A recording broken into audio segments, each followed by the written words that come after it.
Donc, j'avais sûrement peur, mais puis j'ai appris en faisant. Et puis, je découvre que cette boîte va peut-être entrer en bourse. Je comprends pas ce que c'est, mais je trouve ça extraordinaire. Je découvre, tu vois, je forge ma connaissance et de l'écosystème Internet et de ce qu'est de ce qu'est un grand site web de l'époque. Ça faisait partie du top 10 des sites français. Et puis, de ce que c'est qu'être entrepreneur, parce que j'en vois quand même là deux. Donc, Marc Simoncini, dont tu as parlé, et puis mon associé à l'époque, qui est Thierry de Passemar, qui est devenu mon mentor. Et donc, je les vois faire et je me dis, tiens, pareil, pourquoi pas moi. Je trouve que c'est sympa ce qu'ils font. Ils ont des idées, ils évaluent les risques, les coûts, ils voient avec qui ils peuvent le faire et après, ils mettent en œuvre. Et formidable, c'est ça, j'étais faite pour ça. Je suis Charlotte Desrosiers-Natral et je suis heureuse de vous accueillir sur Pourquoi pas moi. On a tous rêvé un jour de changer de vie. Certains ont osé écouter leur petite voix et ils ne le regrettent pas. Écoutez ces témoignages sans coupe qui permettent de décrypter ce qui se passe concrètement entre le moment où on se dit dans sa tête « Pourquoi pas moi ?», au moment où on rend tout cela possible. Pourquoi pas moi ? Le podcast qui t'invite à écouter ta petite voix. Je suis très heureuse de partager avec vous aujourd'hui cette interview d'une femme que j'admire. Cela fait 1 an que je tente de la voir derrière mon micro et nous y voici.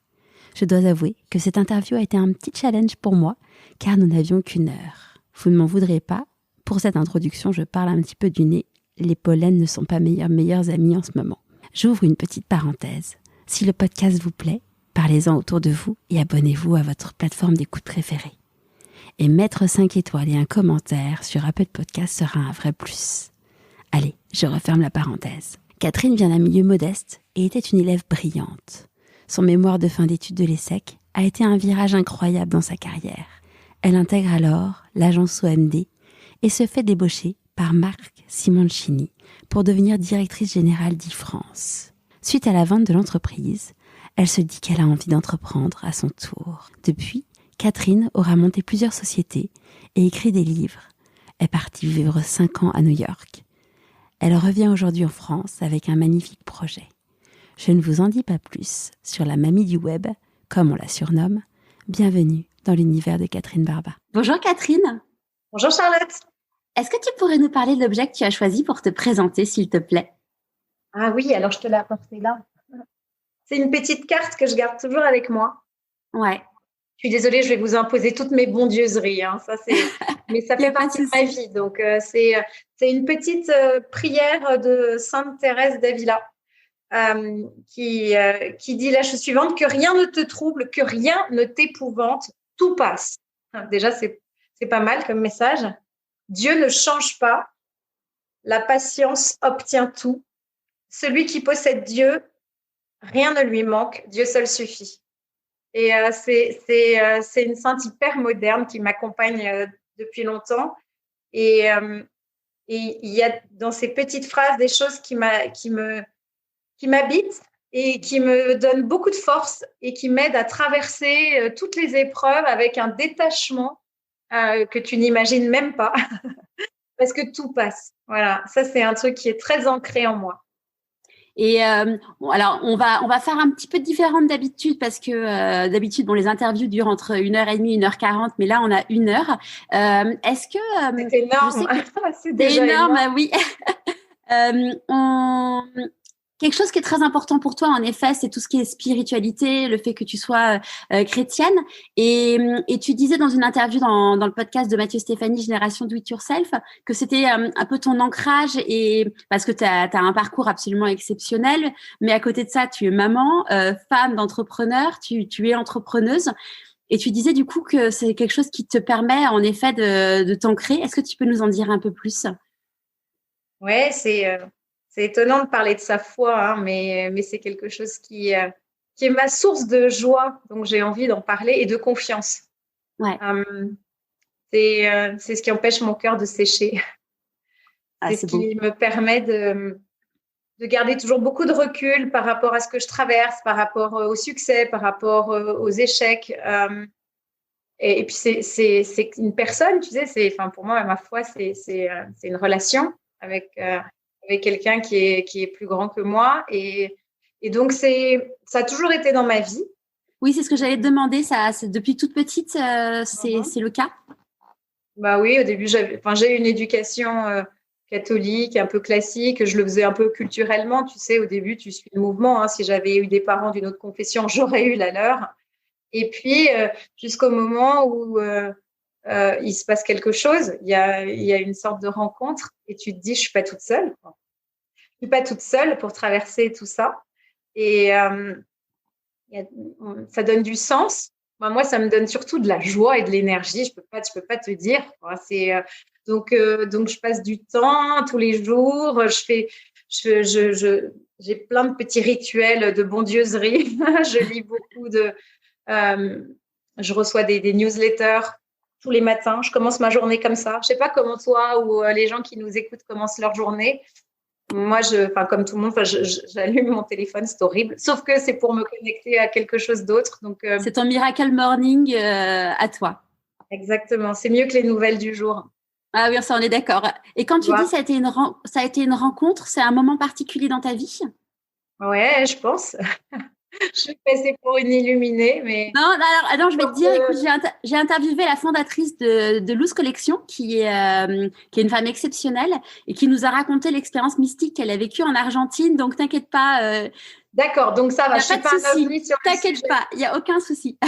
Non, c'est cette espèce quand tu es dans le silence de ton cœur et dans ta chambre un soir, et puis tu as une espèce de chaleur immense et la certitude d'être infiniment aimé, d'être connu par ton nom, et que c'est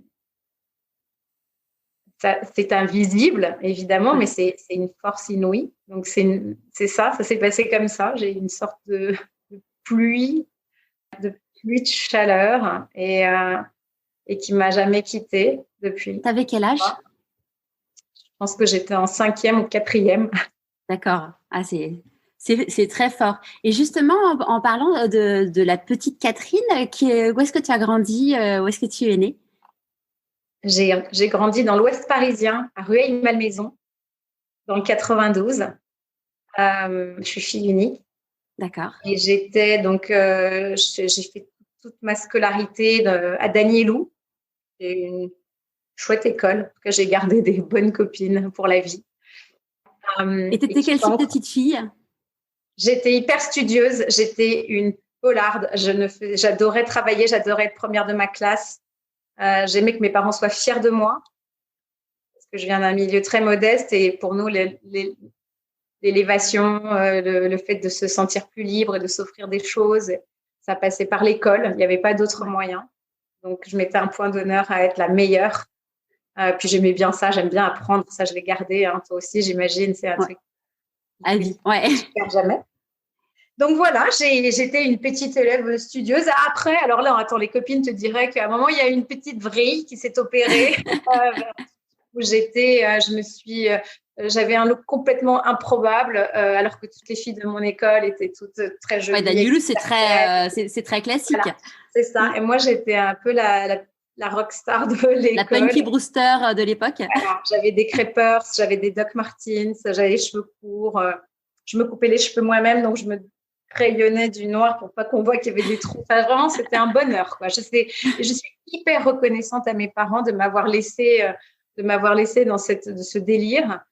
C'était absolument inesthétique à souhait. Je revois les photos, j'ai juste honte. Oh, les photos de classe, mon Dieu, quoi. Mais bon, et je me construisais comme ça, dans la différence. J'avais envie de l'afficher. Mais j'étais toujours hyper studieuse. J'adorais étudier. Sachant que Danielou, c'est une institution catholique dans l'Ouest parisien, donc avec des gens quand même qui ont des certains moyens. Toi, du coup, tu disais que tu viens d'un milieu simple. Tes parents, qu'est-ce qu'ils faisaient comme métier? Ils étaient employés dans des grandes entreprises, dans le pétrole, tu vois. Donc, effectivement, il y avait un décalage entre les copines qui avaient des maisons, qui allaient avec leur grand-mère à l'opéra. Moi, ça me faisait rêver, quoi. Les copines qui rentraient le lundi, qui disaient le samedi, je suis allée à l'opéra avec ma grand-mère. Mais moi, je me disais, mais ma grand-mère, la pauvre, elle ne sait même pas ce que c'est l'opéra. Elle n'en a jamais entendu parler. Et je me disais, c'est chouette, ça me faisait envie. Tu vois, j'avais pas comment tu le vivais, mais ça me Ça me faisait rêver, en fait. Et c'était quoi tes rêves d'enfant? Tu disais, oh, quand je serai grande, quand tu avais 6 ans, tu disais, quand je serai grande, j'aimerais. J'aimerais avoir accès à cette culture, j'aimerais avoir une belle maison, j'avais vraiment envie de vivre comme mes petites camarades. Tu vois. Et puis, j'ai retrouvé un devoir où je disais que je voulais créer une société d'informatique quand j'étais C'est en vrai? CE1. Oh, c'est fou, hein? Ah non, mais tu verras, je te l'enverrai, c'est dingue. C'est mon père qui a retrouvé ça en exhumant, je sais pas, tous mes vieux papiers dans sa cave. Et c'était un devoir de CM2, donc en 83. Donc, je suis dans L'année de ma 70. naissance. Ouais, tu vois, ben moi, on a 10 ans d'écart. Et donc, j'écrivais que je voulais, parce que je trouvais que ça hyper intéressant, l'informatique, que ça avait l'air d'être un truc d'avenir et que être son propre patron, ça devait apporter beaucoup de satisfaction et puis aussi beaucoup d'argent. Enfin, mais c'était mignon. Ah, Après, c'est j'avais génial. complètement oublié, tu vois. Ouais. Donc voilà, mes rêves, c'était de m'élever socialement. Je trouvais ça tellement beau. Les gens qui avaient des belles maisons, encore une fois, je les enviais pas au sens jalousie, mais je rêvais de m'offrir ça un jour. Et ça a été mon moteur, en fait. Ça a été mon moteur longtemps. Parce que du coup, tu étais une très, très bonne élève. Tu as même eu le prix du concours général en français quand tu avais 16 ans. Ce qui est ouais, c'est vraiment que les très, très bons élèves à qui on propose de passer le concours général. Et alors, ceux qui gagnent, en plus, comment tu l'as vécu? On était deux dans la classe, dans l'école à le passer. Il y avait Nathalie Kosciusko-Morizet qui était dans ma classe. Moi, tu sais, il y a aussi, dans ma classe, il y avait aussi Delphine Damarzit, qui est devenue la première patronne d'Euronext récemment. Donc, il y avait vraiment des tronches, des filles avec qui ont eu des parcours extraordinaires. Mais sur le français, c'était vraiment ma matière forte. Et je me rappelle, c'était un texte de Jean Genet qui était en ouverture de la pièce de théâtre Les Bonnes. Et ça disait « Je vais au théâtre pour me voir sur la scène tel que je ne saurais me voir ou me rêver, tel pourtant que je me sais être. » Et ça m'avait vachement inspirée. Ouais, c'est génial. Et au moment du coup de choisir ce que tu allais faire, comment ça s'est passé au lycée? Alors, j'avais aucune idée de la suite. C'est ça un peu le problème de l'école, c'est que c'est complètement décorrélé de la vie, enfin de la suite. Et il y a je sais pas, il y a des présentations pour les terminales, tu sais, comme il y a tous les ans. Et j'ai eu une évidence, un choc, une révélation. Il fallait que je fasse une hypocagne. Okay. Il y a eu la présentation de ce qu'était l'hypocagne. Je me suis dit, j'avais aucune idée de là où mes parents me disaient, mais à quoi ça mène? Enfin, je veux dire, que font les gens qui font une hypocagne? Ils font normal sup et puis après, ils font quoi? Je ne sais pas, mais ça me paraissait dingue. Et donc, c'est ce que j'ai fait. Okay. J'ai fait une année d'hypocagne, 2 années de cagne. J'ai raté normal sup. D'accord. Parce que j'ai pas assez travaillé. Je faisais du théâtre en parallèle. Moi, j'étais nulle en théâtre. Horreur. Mais personne ne me l'a dit. J'ai quand même des amis un peu faux cul parce qu'ils me disent tout ce qui va pas, mais après. Tu vois. Ouais, je vois. Ouais, tu sais, je t'ai pas dit, mais en fait, ça, c'est vraiment, t'étais pas bonne. Bah, merci. Bah, voilà. Merci, les gars. Vous auriez pu me dire, tu vois. Non, si sur la conduite, ça, tout le monde me l'a dit tout de suite. Tu conduis, je ne le fais plus. Ça, c'est sympa. Sauver des vies, quand même. Mais donc, voilà, j'ai fait ça et j'ai adoré. C'était très difficile. Mais pour une stacanoviste du travail comme moi, c'était du bonheur, tu vois. Mais quand j'y pense, ma fille me dit, mais non, mais jamais de ma vie, je ferai une prépa. En tout cas, pas une hypocagne. Donc. Ouais, c'est très, très costaud. C'est très costaud. J'ai rencontré mes amis pour la vie aussi. Tu vois, j'ai rencontré la marraine de ma fille, une autre amie dont je suis la marraine, une troisième. Enfin, donc, ça reste Ça crée des vraies relations solides.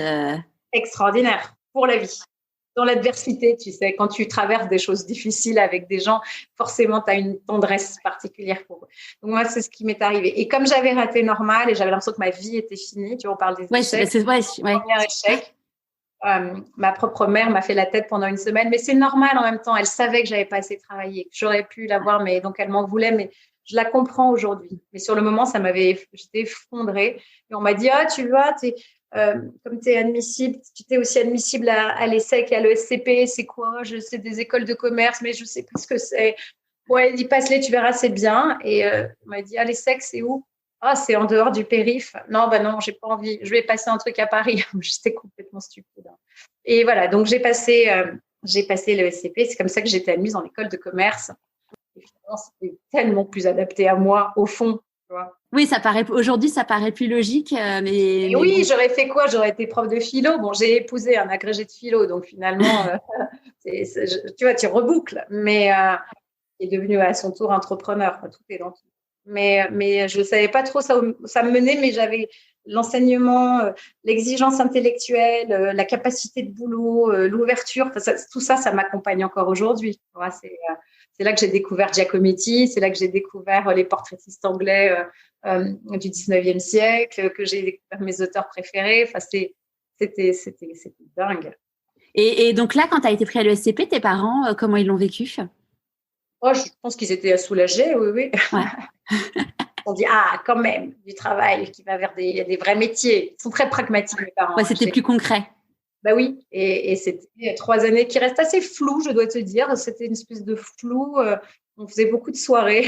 Donc, je me rappelle. Oui, c'est un peu le concept. Tu souffres pendant la prépa et puis après, c'est la fête. Ouais. Mais ce que j'ai appris récemment, c'est que mon mémoire de fin d'études a été le premier de toute l'histoire de l'école qui parlait d'Internet. C'était sûr. Justement, il y a une vraie histoire. Ouais, il y a une vraie histoire, justement, je voulais qu'on en parle concernant ton mémoire de fin d'études, parce que tu avais hésité entre plusieurs sujets, mais qu'en fait, finalement, ce mémoire de fin d'études, il a quand même changé, on peut dire qu'il a changé ta vie. Oui, mais tu sais, est-ce que tu peux nous raconter?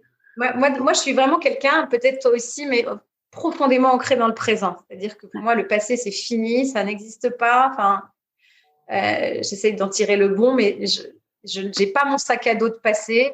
Et puis, le futur n'existe pas non plus. Enfin, j'ai un problème, j'ai du mal à anticiper. Il faut que je m'y mette, d'ailleurs, maintenant.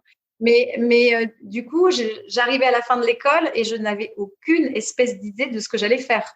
Là où j'allais travailler, enfin, on était au mois de mars, avril et je n'avais aucune idée. Et donc, je te dis, comme tu dis, j'hésitais à faire un mémoire sur, je sais pas, les paradis fiscaux, le business de la planche à voile. Ouais. Et c'est comme ça. Et par hasard, j'ai découvert un concours dans un magazine qui parlait de ce sujet, Internet. Et je me suis dit, trop bien. Je ne sais pas ce que c'est, mais ça m'a intéressée. J'ai commencé à faire des recherches là-dessus. Je suis allée rencontrer la poignée de gens qui y travaillaient sur Internet. Et j'ai pondu un truc de mémoire et ce qui était aussi ce devoir, ce concours. Et j'ai gagné le premier prix. Et c'est ça qui a changé ma vie, très clairement. Ça a changé ma vie. Mais c'est comme toi, comme tous les gens qui nous écoutent, ce sont les rencontres qui changent nos vies. C'est ça qui est extraordinaire. Et les meilleures, je dois vous dire, elles sont encore à venir. La bonne nouvelle. Et donc là, du coup, donc tu gagnes ce concours, t'en profites donc pour faire ton mémoire, donc le premier de l'histoire de SCP sur Internet. Ouais, tu pourrais Oui, parce que on m'a redit récemment, je suis retournée à l'école pour parler aux étudiants et un prof m'a redit le nom de mon responsable de mémoire, donc j'avais complètement oublié, mais ça y est, je me souviens de lui et il l'a gardé, donc je vais le Super. Ah ouais, génial. Ouais, c'est une pépite ça. Et donc là, du coup, donc tu te fais engager par l'agence OMD pour créer l'entité interactive.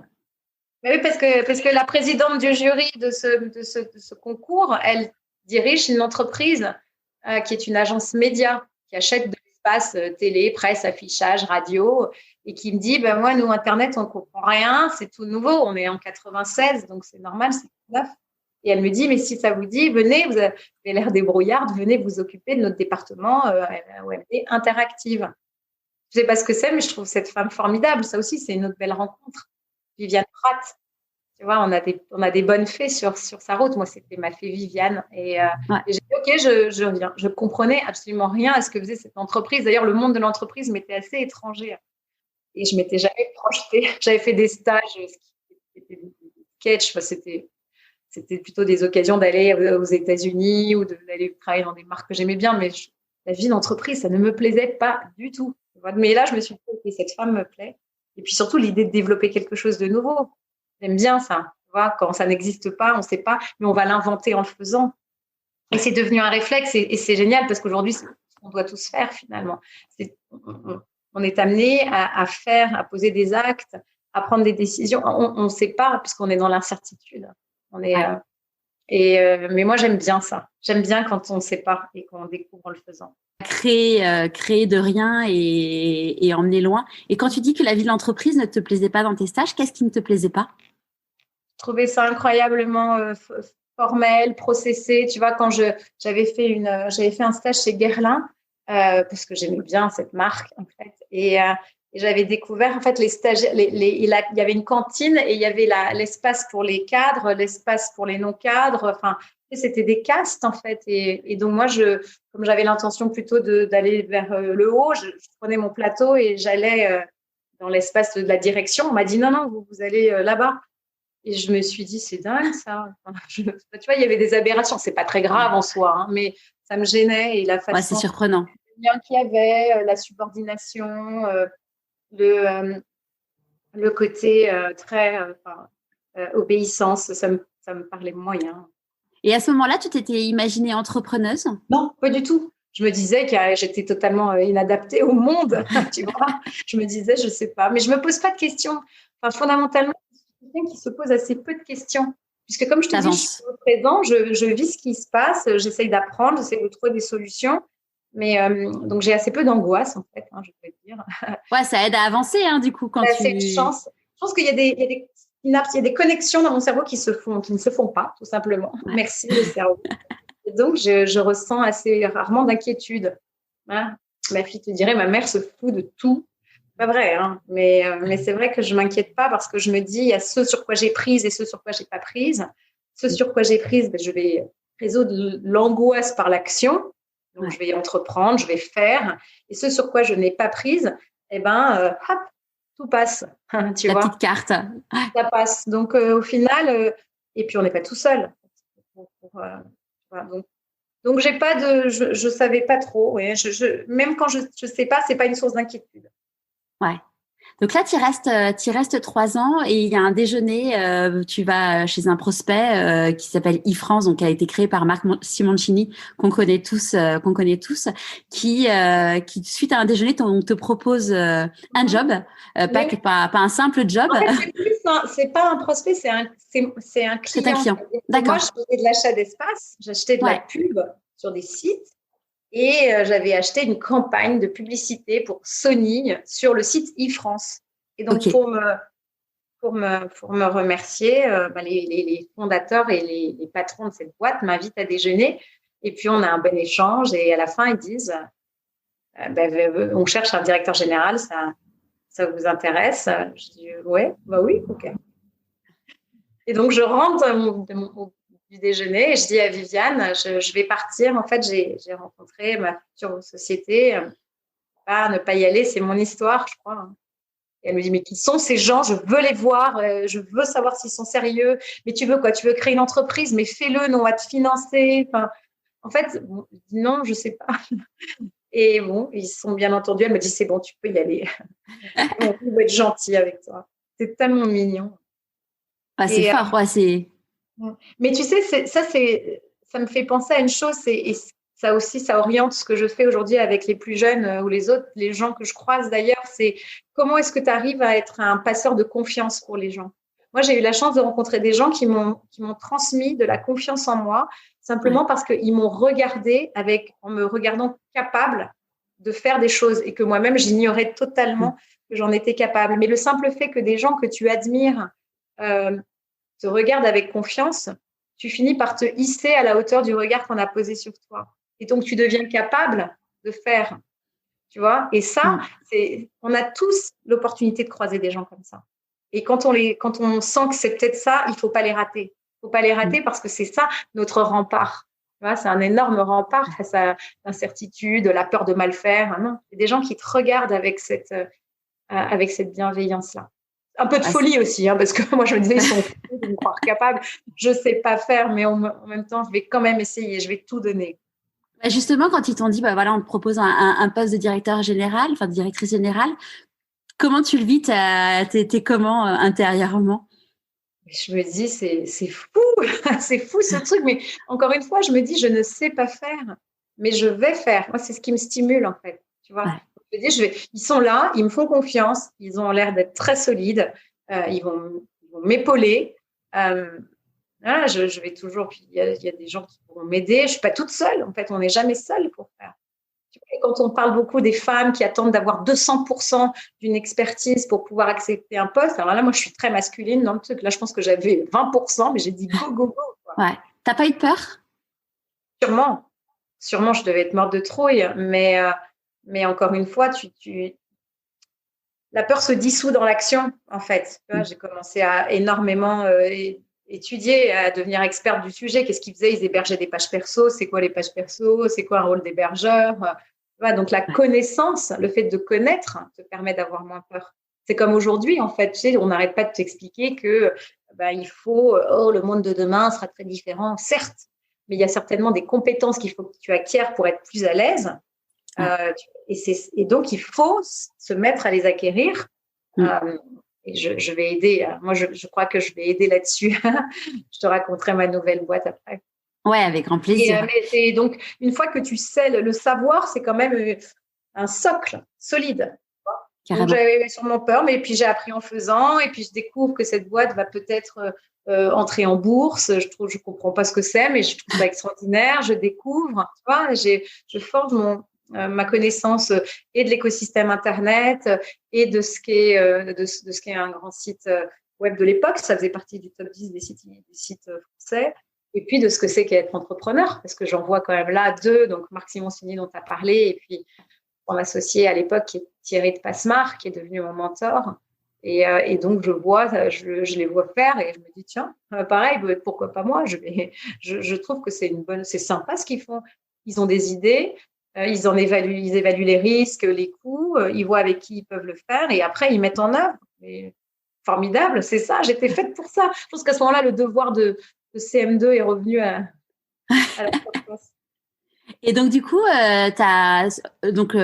e-France a été vendu. Tu es reparti avec un beau chèque. Comme tu dis, tu as un peu gagné au loto. J'étais pour rien en plus. Comment? J'y étais pour rien là pour la vente. J'étais au bon endroit au bon moment, tu vois, et je suis reconnaissante. Très. Ouais. Ouais, surtout qu'à l'époque, c'était quand même. Enfin, aujourd'hui, déjà, il y a quand même pas. Enfin, il y a de plus en plus, en tout cas en France, d'entrepreneurs qui donnent du capital ou des BSCPE à leurs salariés. Mais à cette époque-là, j'imagine que c'était quand même pas chose courante. Sûrement. Et c'est vrai que moi, ça a changé ma vie. Ça m'a forcément, hein, tu changes de perspective et surtout, ça m'a rendue plus libre à tout point de vue. Parce que c'est là que je me suis vraiment dit, tu vois, c'est vraiment une question que je me suis souvent posée. Si j'avais pas eu cette histoire-là, est-ce que j'aurais osé un jour me lancer dans l'aventure entrepreneuriale? On était dans le début des années 2000, alors qu'il n'y avait aucune femme ou presque qui entreprenait. Il y avait Oriane Garcia à l'époque qui avait lancé Caramel, qui est une amie chère depuis, mais il n'y en avait pas. Donc, est-ce que j'aurais osé? Je ne sais pas. On ne refait pas l'histoire, hein. Mais en tout cas, ça m'a vraiment donné l'assise. Je me suis dit, OK, je vais créer ma boîte, je vais faire comme Marc et Thierry. Et si ça foire, c'est pas grave, je retrouverai un emploi salarié. Et puis deux, j'ai un peu de sous pour voir venir. Et donc là, tu te lances donc dans la création de Cash Store, sachant que ton mari crée son entreprise aussi en même temps et que tu viens d'avoir un bébé. C'est ça, ne jamais faire. Ne jamais faire ça. Enfin, ou alors, je sais pas, il y a forcément un truc qui va en pâtir, tu vois. Parce que une entreprise, ça t'occupe à 3000%. Si ton conjoint ou ton plus un fait pareil, il y a peu de moments d'interaction. Et là-dessus, tu as un bébé au centre. Ah non, mais le truc, les triplés, quoi, en fait. Voilà. Et ce qui a été difficile, et tout ça, cette configuration-là, tu l'as peut-être vu, hein, tu connais plein de choses sur moi, j'ai l'impression, Charlotte. Mais ça, ce qui a été difficile, moi, pendant plus de 15 ans, ça a été ma vie de couple. Elle a été extrêmement houleuse, extrêmement compliquée. Hein, tu vois, parce que forcément, tu pars pas très bien au début. Chacun crée sa boîte, il y a des tensions, tu es engagé à fond là-dessus, et il faut arriver à reboucler avec ta vie de famille. Mon mari m'avait demandé en mariage 3 jours après notre rencontre. J'avais dit oui. Ah oui, non, ça, je ne savais pas. Ah ouais, c'est… Ouais. Et vous êtes mariés du coup? Et tu as dit oui? Ah ben oui, c'est ça qui est fou. Parce qu'à la limite, ce qu'il me demande, je me dis, bon, il est un peu fou, certes, mais que je dise oui, c'est ça le plus dingue. Ah ouais, c'est fou. Surtout que 20 ans après, on soit encore là et on a traversé des trucs, je ne sais même pas. Hein, c'est pas un long fleuve tranquille, le mariage. Hein, c'est loin de là. Et je comprends qu'il y en ait qui lâchent l'affaire parce que c'est exigeant. Et nous, on s'est accrochés là, et on a bien fait. On a bien fait.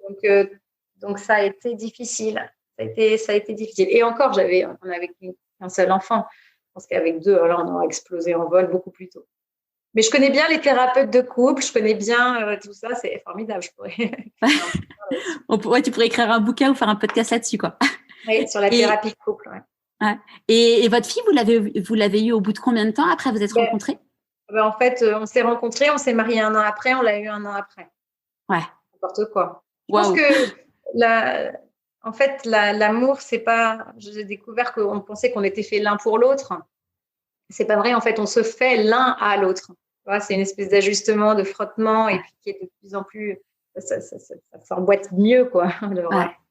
Mais c'est vrai. Et en fait, c'est le temps qui fait ça. Tu vois, c'est la patine du temps qui te donne ça. Et quand du coup, tu as dit à ton mari, qu'est-ce qui avait initié son projet de création d'entreprise en premier? C'était lui ou c'était toi? C'est moi, je crois. Il m'a copié. Ouais. Et lui, après, il a cofondé Believe, qui est une des entreprises du Next 40, sublime aventure. Surtout pour un philosophe, c'est pas mal. Ouais, c'est sûr. Ouais. Il m'impressionne beaucoup, mon mari. Ouais. Qu'est-ce qui t'impressionne chez lui? Il m'apprend tout. Il m'apprend l'attention à l'autre. Il m'apprend à prendre soin des autres, à prendre soin de nous. Tu vois, le soin, c'est un mot que je connaissais pas bien avant lui. Il m'apprend la patience, il m'apprend la joie de faire à deux. Non, t'as jamais fini de connaître quelqu'un, en fait. Et ce chemin qu'on fait ensemble, c'est le plus beau que je fais de ma vie. Tu vois, on parle du boulot, c'est formidable. Et c'est vrai que tu te construis dans ton travail, mais le boulot, ce n'est que du boulot. Quand tu es sur ton lit de mort, tu as peu de personnes qui parlent de leur boulot, ils parlent plus de leur vie de famille, de leur entourage. Mon business plan 2021, quand j'avais une maladie, non, on s'en fout. Ouais. Bon, après, il faut rester en vie, tu vois. Il y a quand même besoin d'avoir une activité qui te nourrisse intellectuellement, qui te rende utile, tant qu'il nous est imparti sur cette terre, et puis surtout qui te permette de vivre décemment. Donc, c'est important le travail, mais au fond, ce qui compte, c'est la relation. C'est les relations dans lesquelles tu t'investis. Donc, le soin, l'attention, ça, c'est ce que m'apprend mon mari. Tu sais qu'on dit qu'en psychologie, des études de psychologie positive disent que l'autre est le miroir de soi, et en fait, tout ce qui nous impressionne, nous attire chez les autres, c'est ce qu'on a en nous-mêmes. Ah bah dis donc, c'est chouette, j'ai un trésor alors. Mais le soin, j'ai du boulot encore. Tu vois, j'aime faire attention aux gens, mais il m'apprend beaucoup. C'est ce qu'on a en soi, mais en effet, parfois, il faut travailler un peu plus. Du coup, donc tu revends Cash Store. Comment ça s'est passé? À ton concurrent, oui, Bike Club, au bout de 6 ans. Et parce qu'en même temps, j'avais 2 entreprises en fait. À un moment, j'avais Cash Store, mon site de cashback, et puis comme l'activité n'était pas flamboyante, j'avais inventé une autre activité pour continuer à avoir des revenus, donc une activité d'agence, d'accompagnement sur tout ce qui est e-commerce pour les e-commerçants pure player, et après pour les marques, pour les enseignes. Ouais. Puis à un moment, il y a une espèce de conflit d'intérêts, tu as 2 boîtes et qui grandissent les deux, et puis une opportunité se présente de vendre Cash Store, et puis après assez vite aussi de vendre Malinéa, la société, l'agence. Donc, et comment ça s'est passé du coup quand tu as revendu du coup Malinéa et Cash Store? Tu te retrouves du jour, à peu de temps, de 2 boîtes à plus de boîtes. C'est ça, c'est dur. C'était pas mon histoire de faire ça. C'est chouette parce que j'ai appris beaucoup, mais je me retrouve donc chez VP. Puisque j'ai vendu la 2e à VP, et je suis engagée pour continuer à développer des choses avec eux, ce qui était sur le papier une idée absolument géniale, parce que quand tu fais des flash sales, des ventes flash 2 fois par an quand tu es une marque, tu as 363 jours dans l'année où il faut que tu fasses autre chose, que tu développes ton e-commerce, ta relation client. Donc, on s'était dit, c'est génial et on va pouvoir être l'agence finalement de toutes les marques qui travaillent avec VP. Et puis après, on s'était dit, et s'il faut leur fabriquer un site e-commerce, on va pouvoir s'adosser sur tous les assets de l'entreprise, le service client, l'IT, le shooting, la logistique. Donc, extraordinaire, c'était de la délégation e-commerce. Et sur le papier, ça faisait un sens inouï, sauf que dans la pratique, c'était impossible à réaliser. Et pour des questions de taille, tu sais, quand tu es une entreprise qui gère de très, très gros volumes et que tu dois faire la même chose pour une toute petite boîte naissante, c'est compliqué. Et puis, parce que moi, c'était pas mon histoire. Je me suis rendu compte alors que j'étais profondément entrepreneuse et que là où j'étais bien, c'était chez moi. Tu vois. Et donc, ça, je leur suis reconnaissante parce que ça a été à nouveau une révélation, en tout cas une certitude. Il fallait que je retourne chez moi. Donc, on est parti aux États-Unis faire un grand voyage parce que j'étais quand même un peu au fond de la mine. Tu vois, là aussi, j'étais pas bien. Ça, c'était la fois dans mon histoire. La première fois, c'est quand j'avais raté Normal Sup et là, je me sentais tellement mal. Tu sais, quand t'es pas aligné, en fait. Toi, tu dis que t'as fait un burn-out, donc tu sais ce que c'est. Mais moi, j'étais pas alignée. J'allais au bureau le matin, j'avais envie de pleurer. D'ailleurs, je pense que je pleurais. J'allais dans un taxi. Je pleurnichais avec mes chauffeurs de taxi. Je les faisais marrer aussi parce que l'humour, ça sauve pas mal. Hein. Et, on dit que les clowns sont les personnes les plus tristes au monde. Hein. Ouais, là, j'étais super clown à cette époque alors. Ouais. Et puis, j'arrivais à la Plaine Saint-Denis et j'étais pas bien. Et tout le monde, ma fille me disait, ça va aller, maman. Ma mère me disait, elle m'appelait, ça va aller, chérie. Mon mari, je disais, mais qu'est-ce que vous avez tous à me dire que ça va aller? Alors, je me rendais pas compte, j'étais vraiment pas bien. Et donc, mon mari, mon sauveur, cet astre, et il m'a dit, viens, on va partir 2 mois aux États-Unis, on va prendre l'air, on va aller voir les parcs, on va faire un voyage de famille, ça va être génial. Et ça a été sûrement un déclencheur qui m'a donné envie, après, l'année suivante, de partir vivre 5 ans aux États-Unis, d'où je reviens aujourd'hui. Ouais, donc, c'est toujours un mal pour un bien, mais ça, tu le sais qu'après, tu vois. Mais encore une fois, tout la passe. Petite carte. Ouais. Tout passe, tu vois. Ouais. Il ne faut pas que ça dure trop longtemps, hein. C'est comme le confinement, mais tout passe. Ouais. Oui, de toute façon, c'est des phases où on est dans le déni. Toi, est-ce qu'il y a ton corps qui te parlait d'une certaine façon? Donc, tu disais que tu pleurais tous les matins. Est-ce que tu avais d'autres signes physiques que tu avais, mais que tu ne voyais pas? Je ne mangeais plus beaucoup. Quand j'ai des contrariétés, il y en a qui ont très, très faim. Et moi, ça n'avait plus faim. Ouais. J'avais plus envie de cuisiner, je ne me lavais plus les joues. Non, je rigole, j'en sais rien. J'étais juste pas bien, j'étais profondément triste. Et c'est vrai que la décision à un moment de dire on part aux États-Unis et peut-être qu'au retour, tu ne reviens pas dans cette entreprise, je me suis sentie plus légère. Tu sais, tu connais ce sentiment quand tu prends une décision et tu sais que c'est la bonne parce que tu te sens plus léger. Clairement. C'est fou. Tu ne sais pas encore où tu vas aller, mais tu sais que ça a du sens parce que tu le ressens dans ton corps. Donc, tu sens une libération totale. On est parti aux États-Unis. Moi, je m'étais dit au retour, j'arrête, je vais faire une pause. Mais en fait, pendant ce voyage, et tu as compris, hein, je suis une espèce de boulimique d'action. Je voyais, on visitait plein de trucs, des villes, des parcs, mais aussi des villes. Et je voyais bien que dans les commerces, ça ne se passait pas comme en France, qu'il y avait des trucs un peu plus digitaux, que on pouvait payer avec son mobile. Enfin, je me disais, oh là là, c'est génial. Je prenais plein de photos, je prenais des notes. Et au retour, j'ai écrit un livre. Et le magasin n'est pas mort.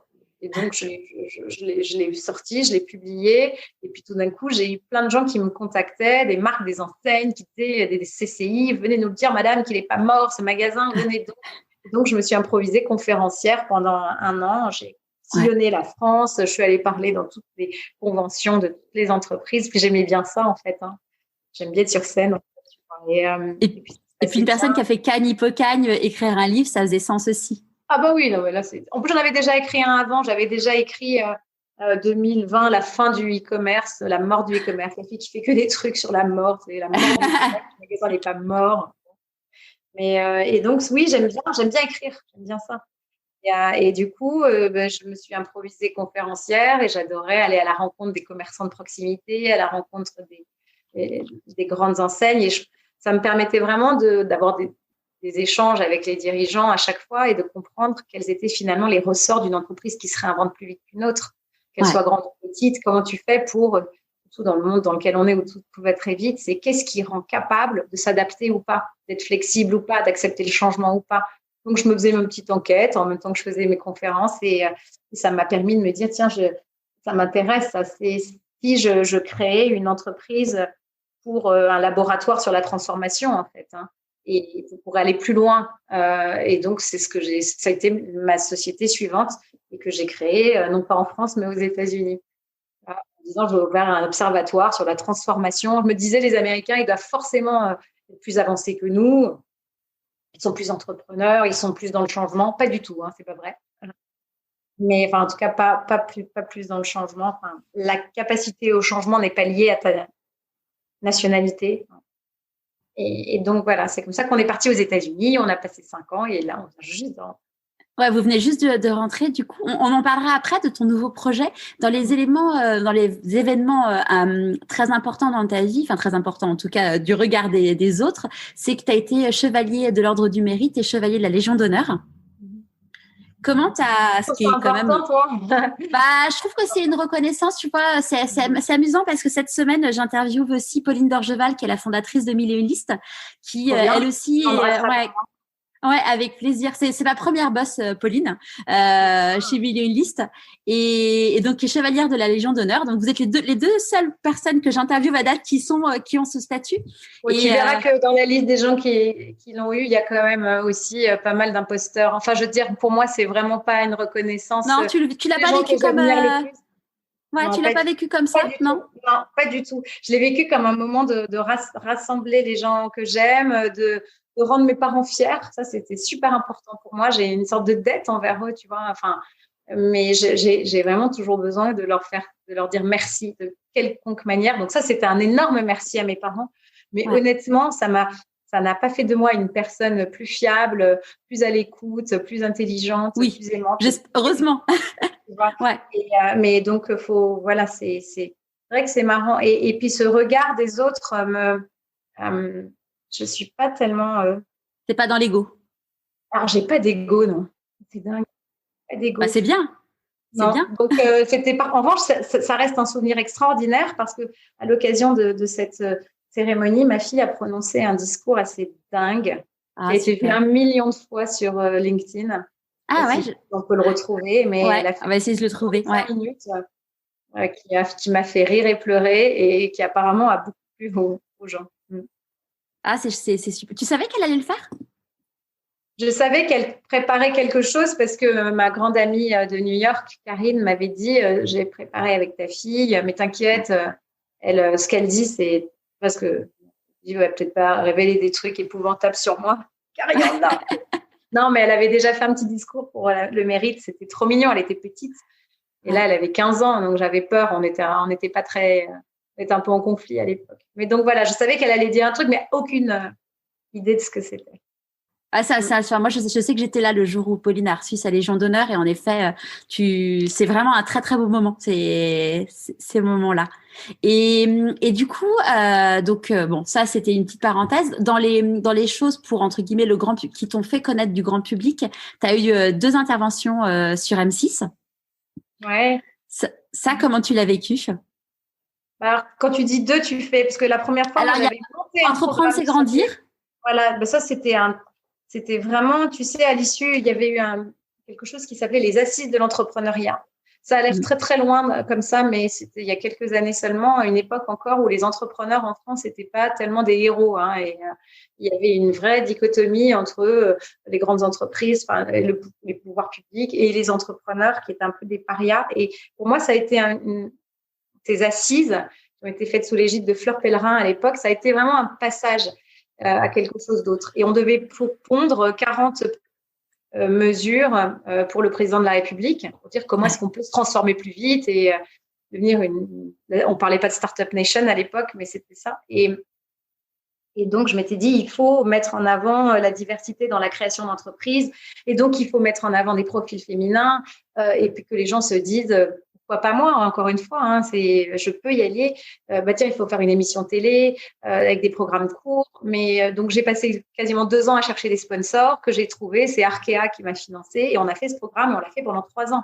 Donc ça, c'était génial. Je ne sais pas si ça a été beaucoup vu, mais en tout cas, ça a été pour moi une première expérience absolument formidable. Tu sais, en fait, je me dis toujours quand on veut, on peut. En tout cas, moi, je me dis ça. Quand on peut, on doit le faire et je pouvais le faire. Et Et quand tu entreprends, c'est hyper important de savoir trouver de l'argent. Être un bon vendeur, ça, c'est la clé, tu vois. Il ne s'agit pas juste… Les gens me disent souvent, j'ai pas d'idée. Non, mais on s'en verra. Ce qui compte, c'est est-ce que tu sais vendre? Est-ce que tu sais bien vendre? Montre-moi. Est-ce que tu passes ta vie à ça? Donc, ouais, c'est cette qualité-là qui fait que j'arrive à avancer aussi. Et qu'il faut développer quand on veut entreprendre. Et donc, l'autre, c'était qui va être mon associé. C'était dingue. C'était formidable parce qu'il y a eu un engouement autour des entrepreneurs à ce moment-là. Première émission, pour une des premières fois où à une heure de grande écoute, on te montre des entrepreneurs, c'est sympa, il y a des questions, on investit, c'est top, quoi. Et il va y avoir une saison 2 cette année. Moi, je redeviens entrepreneuse, donc je repasse de l'autre côté de la barrière. Peut-être que j'irai pitcher mon projet. Non, après qu'il ne faut pas connaître le jury. Mais en tout cas, ça reste une belle expérience parce que je crois que ça a contribué à propager l'esprit d'entreprendre en France. Tu vois. Et ça a plutôt montré des indépendants que des entrepreneurs parce qu'il n'y avait pas beaucoup de tech, c'était plutôt des business de petite taille et, tu vois, et très, très loin finalement de ce dans quoi j'investis. Parce que moi, j'investis dans des entreprises qui ont ambition de devenir très grandes et peut-être d'entrer en bourse ou peut-être de se faire racheter. Là, ce n'est pas du tout l'idée. Donc, c'était pas la cible. Si tu finances ce genre de truc, c'est que tu es un peu un mécène ou que tu as vraiment des poches très, très profondes, ce qui est pas mon cas. Donc, je préfère mettre mes investissements sur des projets dont je me dis il y a beaucoup de tech dedans, donc potentiellement, ça peut devenir… Ouais, c'est scalable. Ouais. C'est quoi pour toi la réussite? C'est l'équilibre. C'est se retourner, c'est se dire, moi, je me suis accomplie professionnellement. Je suis restée une amie, une fille, une maman, une femme présente et attentionnée. J'ai continué à faire grandir ma vie intérieure parce que j'aime bien avoir les pieds sur terre et la tête dans le ciel. Et puis, j'ai été utile autour de moi. Tu vois, j'ai donné du temps, j'ai fait des choses pour autrui. Donc, c'est ça la réussite. Et donc, c'est… si tu vois, tu me montres quelqu'un qui a une réussite professionnelle extraordinaire, mais qui a laissé en friche les autres trucs, je me dirais c'est dommage. Enfin, tant mieux, hein, c'est son chemin, mais c'est pas mon histoire de réussite. C'est ce que je projette. Donc c'est cette… Je vais rebondir. J'ai une question. En fait, je t'ai connue entre guillemets, enfin de longue date, mais je discutais avec toi avec Caroline qui travaille chez Rich que tu connais.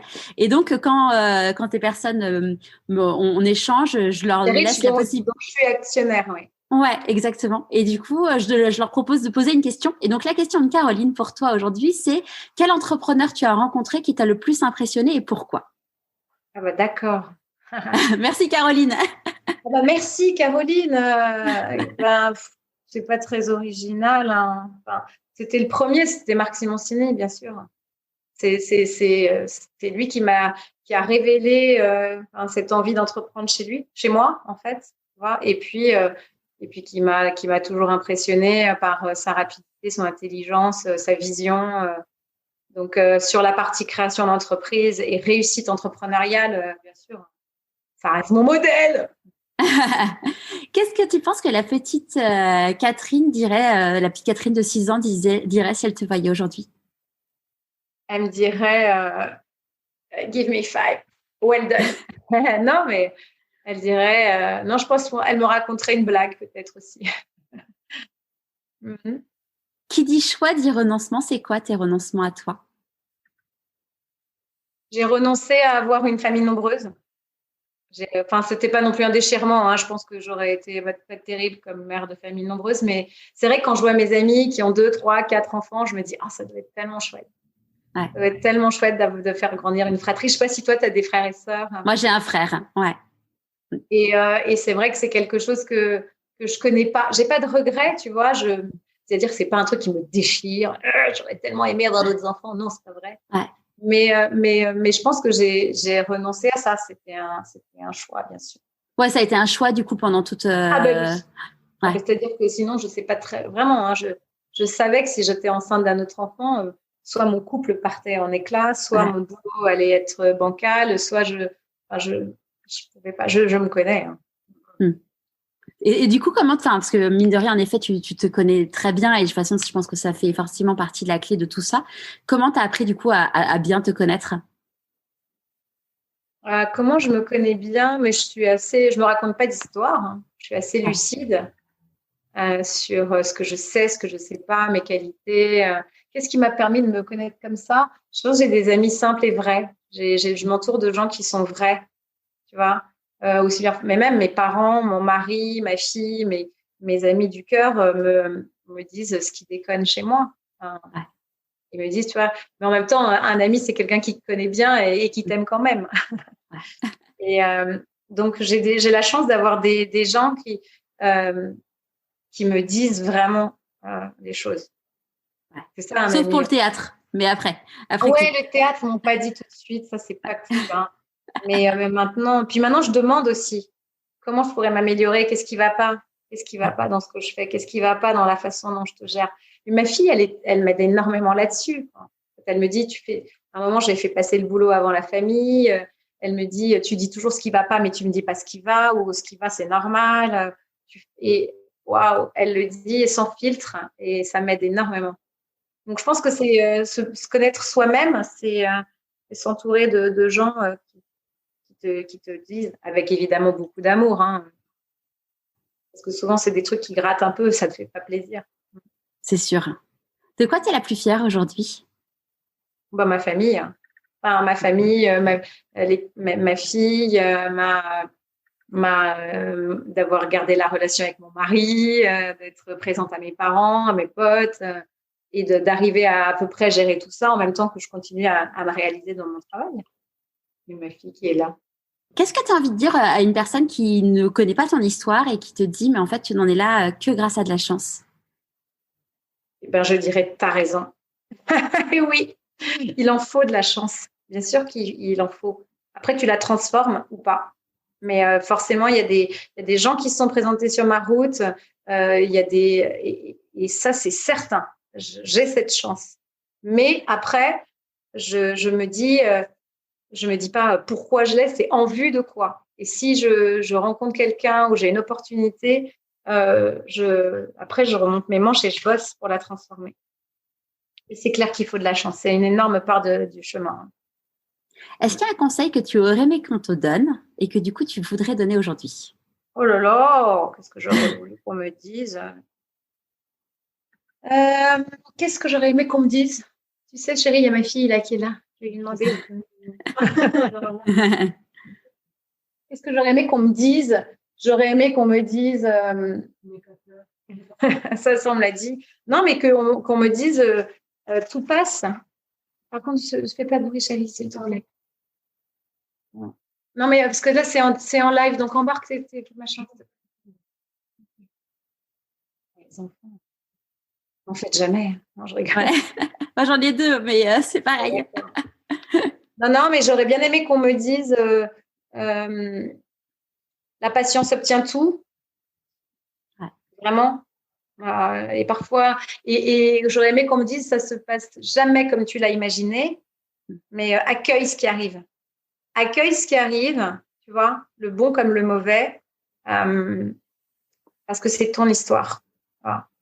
Alors, c'est facile quand tu ne vis pas des choses épouvantables, et là, ça doit être moins facile d'accueillir, mais ouais, et ça va aller. Ouais. Pourquoi on me l'a dit, ça? On m'a dit. J'aurais aimé qu'on me dise. Je sais pas, que j'aurais aimé qu'on me dise, tu vois, plutôt des choses sur le mariage ou la relation plutôt que du boulot, parce que le boulot, finalement, il est ce que tu en fais. Hein, mais j'aurais aimé qu'on me dise que l'arrivée d'un enfant, c'est pas l'apothéose de ton bonheur, contrairement à ce que tu penses, c'est plutôt même une sacrée épreuve, parce que ça casse tes équilibres. Et le mariage, c'est comme le bon vin, c'est de mieux en mieux. Tu vois, donc même si au début, c'est un peu amer, c'est un peu... voilà, tiens bon ouais. Parce que ça va être de mieux en mieux. C'est quoi tes prochains défis? Je crée une entreprise. Ouais. C'est j'espère avant la fin 2021, qui sortira en France en 2022. Je crois qu'il va y avoir énormément de chômeurs en France dans les mois et les années qui viennent, et que tous ces gens, à cause de la crise la crise économique liée à la crise sanitaire. Les entreprises réduisent leur masse salariale, mais drastiquement, un peu partout, surtout les grandes entreprises, enfin toutes. Et que je crois que tous ces gens-là, il y aura de moins en moins de plan B pour redevenir salariés. Et en même temps, les jeunes, ils ont vraiment tellement envie, ça fait rêver plus grand monde, le CDI, même si c'est une sécurité financière, d'un point de vue de sens, bon, je sais pas toi, mais bon. Et donc, je pense qu'il y a une nécessité à accompagner les gens vers une nouvelle façon de travailler, et les entreprises et les individus. Donc, je vais créer une école. Waouh, super. Mais les salariés en indépendants rentables. Ok. Je vais faire une école pour les indépendants rentables. D'accord, super. Bon, j'ai hâte d'en savoir plus tard. Ouais, moi aussi. Non, mais c'est génial. Ça va être dingue. Ouais. Ouais, il y a une belle matière. Il y a une belle matière, en effet. En fait, la création de valeur économique, elle se fait de plus en plus. Elle est de moins en moins générée par les entreprises. Elle va de plus en plus se déporter sur les individus qui vont devenir leur propre centre de profit, qui vont devenir leur générateur de chiffre d'affaires, et comment tu peux subvenir à tes besoins quand t'as pas la mère nourricière entreprise. Ça va être de plus en plus le cas. Donc, quelles sont les compétences qu'il faut que tu acquiers? Comment est-ce que tu dois être accompagné? Comment faire en sorte que ce statut soit de moins en moins précaire? Enfin, je suis vraiment en train de réfléchir à cette mutation profonde du travail, à la fois des individus, mais aussi des entreprises qui sont en train de s'ouvrir. Une entreprise, c'est plus une boîte fermée, hiérarchique, avec du contrôle et avec un truc monolithique et des silos. Une entreprise, c'est un hub de compétences, c'est un écosystème, c'est quelque chose, et il y a plein de choses qui vont pousser dans cette direction, mais moi, je veux contribuer parce que je crois que c'est la direction à accompagner. À qui as-tu envie de dire merci et pourquoi avant qu'on se quitte? Merci, c'est un peu la cérémonie des Oscars. Et je remercie le Seigneur, je remercie mes parents, je remercie mon mari, ma fille, mes amis, tous mes potes. Voilà, non, mais merci la vie, quoi. Pour moi, c'est très important, tu vois. Souvent, je me dis, tout le parcours, c'est lié à comme tu disais, la vie est faite de belles rencontres, et c'est ce qui nous permet d'avancer sur notre chemin. Et clairement, me dis, c'est un moment dans ce podcast de dire merci à des personnes. Tu vois, j'ai une de mes invitées, Valérie Pastre, qui est comédienne, et elle a remercié son scénariste, ses 2 co-scénaristes, et elle me disait, je leur ai jamais dit merci dans la vraie vie, et donc elle a profité du podcast pour le faire. Et du coup, voilà, c'est le moment aussi de dire merci à des personnes à qui on n'a pas forcément l'habitude de le faire parce que moi, je suis assez merci. J'aime beaucoup remercier. C'est un des trucs que je préfère faire. Tu vois, j'aime beaucoup dire merci. Et parce qu'en même temps, c'est vrai que cette gratitude-là, elle te fait du bien, en réalité. Bien sûr. Ça remplit, quoi. Donc, pas perdre une occasion de dire merci. Et j'essaye de pas perdre une occasion de dire aux gens que j'aime, que je les aime.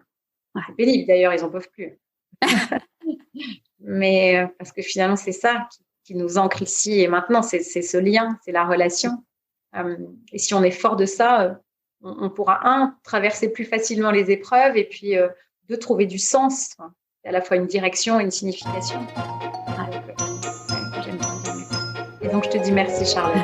Merci à toi, Catherine, à très vite. À bientôt. J'espère que ce nouvel épisode vous sera plu. Retrouvez sur le blog le lien du discours de sa fille à l'occasion de sa remise à la Légion d'honneur. Je vous dis à demain dans la newsletter hebdomadaire et à jeudi prochain pour un nouvel épisode de Pourquoi pas moi, avec une autre femme exceptionnelle que j'ai rêvé d'interviewer depuis très longtemps également. Au revoir.